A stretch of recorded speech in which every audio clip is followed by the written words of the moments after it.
So, I mean, all the calls about sort of beefing up the fire service, those calls are legitimate, right? Anybody that's calling for better conditions of service for firemen or any other person in this country, for them to have better equipment and all of those things, those are calls in the right direction. And all of us will support it because, let's be real, fires are a problem for us in this country. Mm-hmm. When I used to work at Pan-African TV, hosting my shows, I can't tell you the number of times I have personally been to fire sites to interview people who have lost their wares. I have been to the National Service, the Fire Service Office, to interview personnel on how they work and all.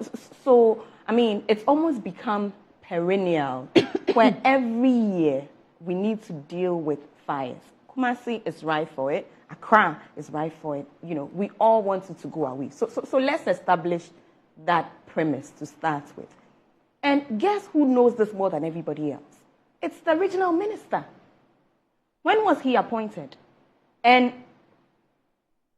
in that short length of time, he has already met with fire service personnel and made some assurances. He's been appointed what? Has it been up to a month or two?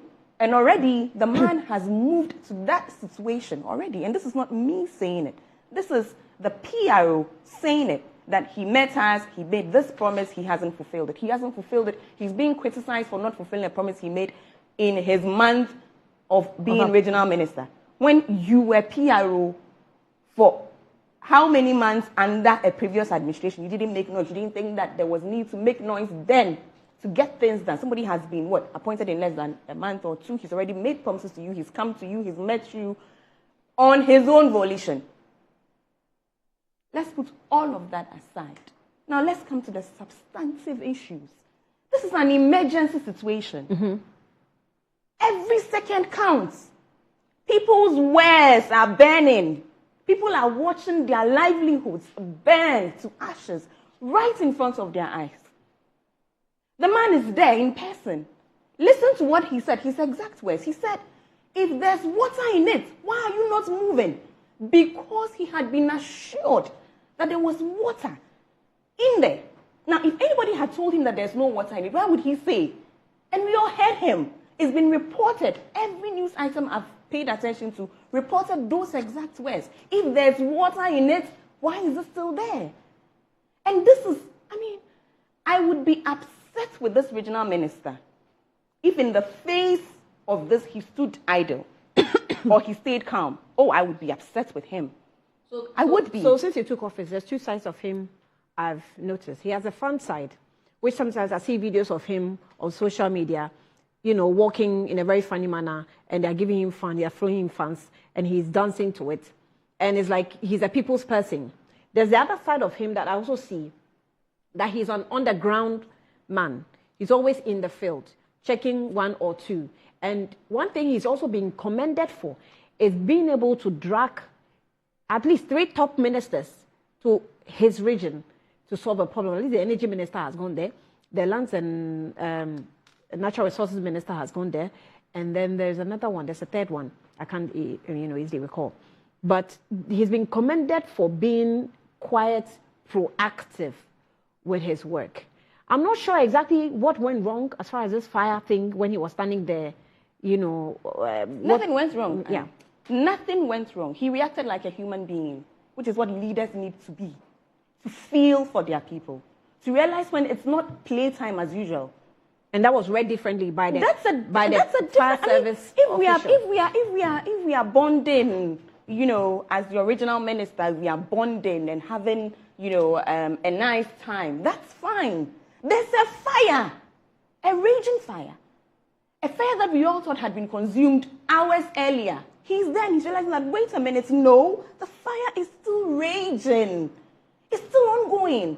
I've been here for over an hour. I've been assured that there's water in here. People's wares are perishing right before his eyes as regional minister. What did we expect him to do? What did we expect him to do? Listen, and this is the thing. This is the thing. It gets very personal. And that's where I also have a problem with the PRO. It gets personal. Now, everything he says for me is neither here nor there. One, the minister had been briefed. He went there. He asked on the ground what is going on. He was assured there's water here. Later, it turns out there's no water. He's upset. You told me this. It's not happening. Where's the water? Where's all of that? So he had clearly been briefed. That's one. He says, tell me your challenges, which was what was also upsetting him. I would cut through the bureaucratic roadblocks for you. Let me know. If there's anything you need, I will make it happen for you.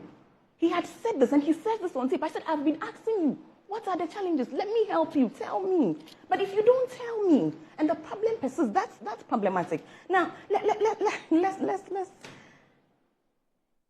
The man sort of jumps and goes straight for the minister personally. That's when it gets personal, right? You came to our office, you did this, you did that, and that for me is the heart of the issue. And when we are reading the stories, I think even the minister makes reference to that, about you, if you think I'm a small boy or something like that. Listen, all of the appointees are new, right? Because it's a new government. And fairly young. And fairly young, right? Mm-hmm. Which I would have hoped was a good thing. Now, let people do their job and respect people's offices, which is what it comes down to. In his mind, I'm sure he's looking at a young, new appointee. And so he wants to talk down at him. And is that how the minister, you think he felt? What made him feel that way, the minister? Because he said, I'm a small boy. So I'm not even talking about the minister and how he felt. I'm talking about the PRO and how he chose to address this issue. Now, put anybody else there. Do you think the PRO would have felt, okay, and on social media, when you read a comment, everybody's like, oh, the guts, as if it's a wonderful thing. We applaud forthrightness. We applaud, people speaking truth to power positively to get things done. We abhor trying to intimidate leadership that is working, leadership that is relevant. Leadership that has a heart that beats for the people. We will not stand by and watch you attempt to intimidate. When somebody is right and is doing the right thing, let the person do the right thing. Allow this minister to work. Now, the issues get murky. I didn't even want to go there, but let's go there. People dig into his past and find out that, oh, actually, you've always been on this member.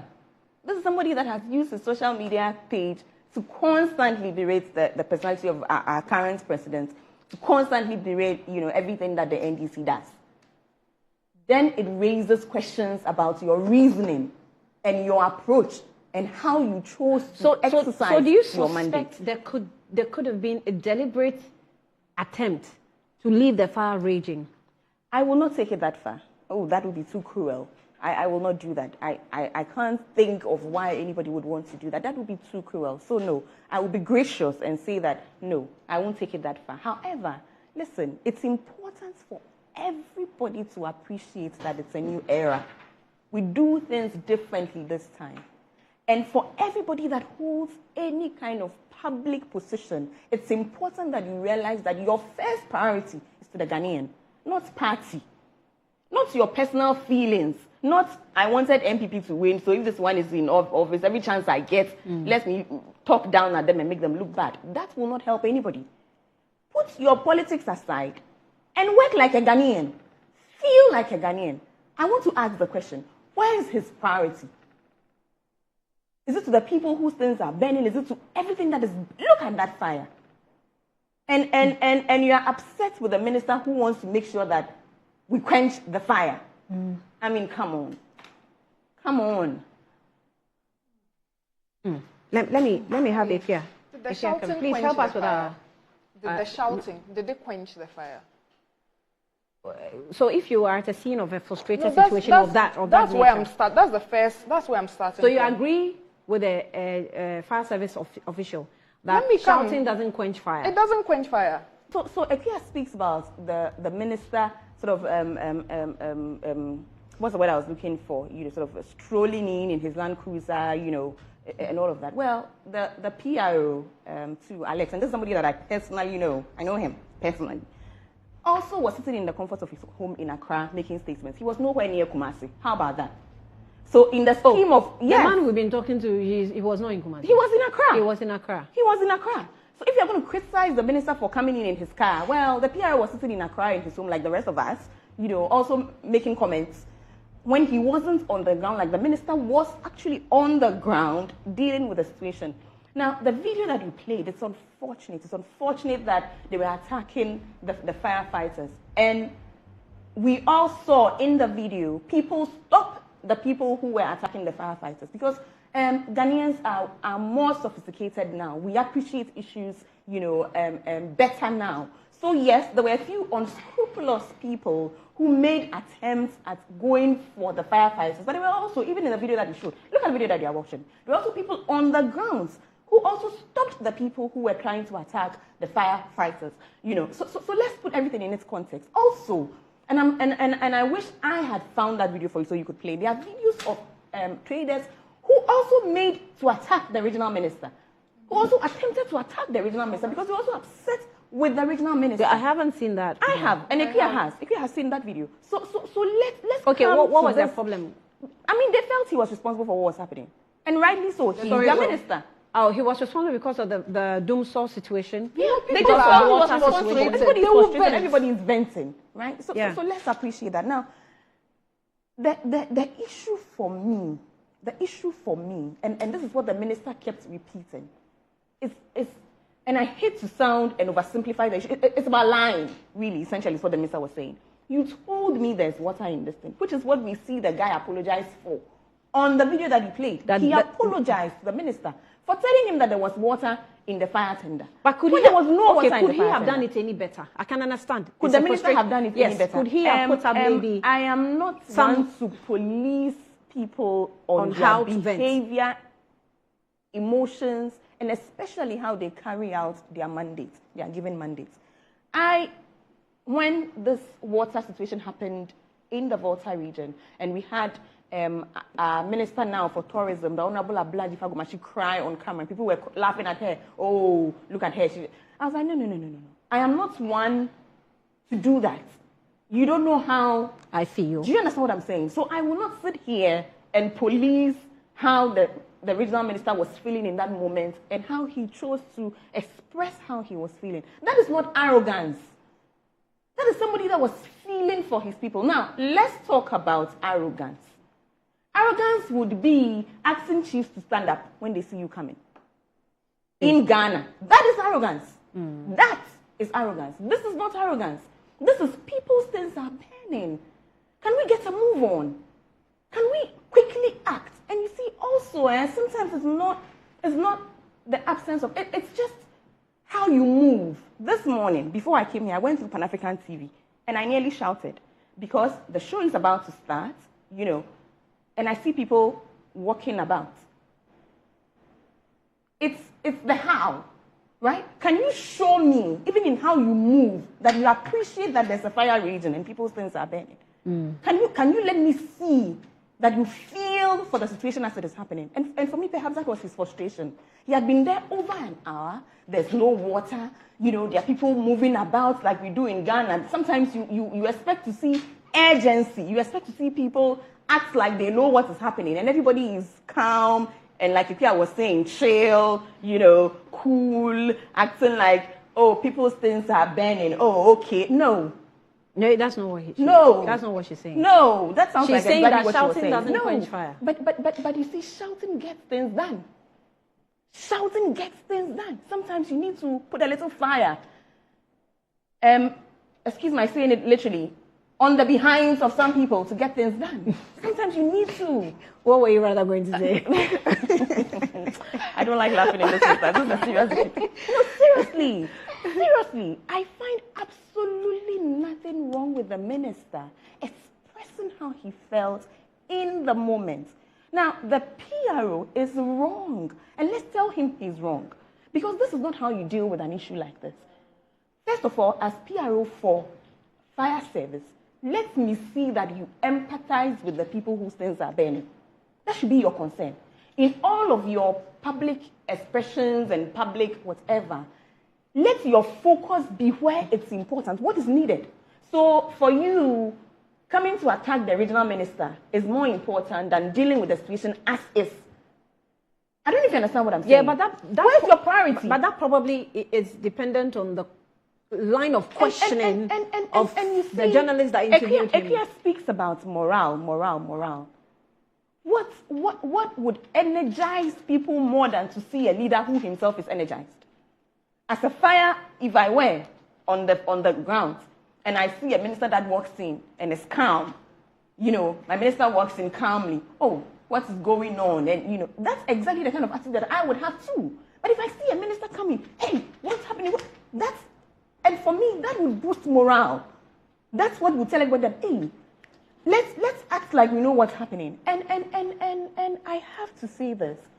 A lot of the times, which is what I think this one comes down to, we address situations based on the person, right? So he's looking at a young, young in all the senses of young in terms of his age, young in terms of, how long he's been in office, and he thinks, this is a low-hanging fruit. This one I can touch. No, you can't. That's the regional minister. You can't touch that one. You think that was that's what Kinete was trying to do? That's a big part of this problem. It's a big part of this problem. But Kinete is also responsible for his boys. I don't want to talk about. If he sees, I've said already that I know him personally. I know him. So don't bring I have your his personal number sentiments on the phone. No, not at all. Not at all. He's a cool guy. He's not, But the point is, and I will say this, subsequently, we have come to know him as an NPP activist who uses his page loudly to criticize everything, NDC, everything John Mahama. It doesn't help him.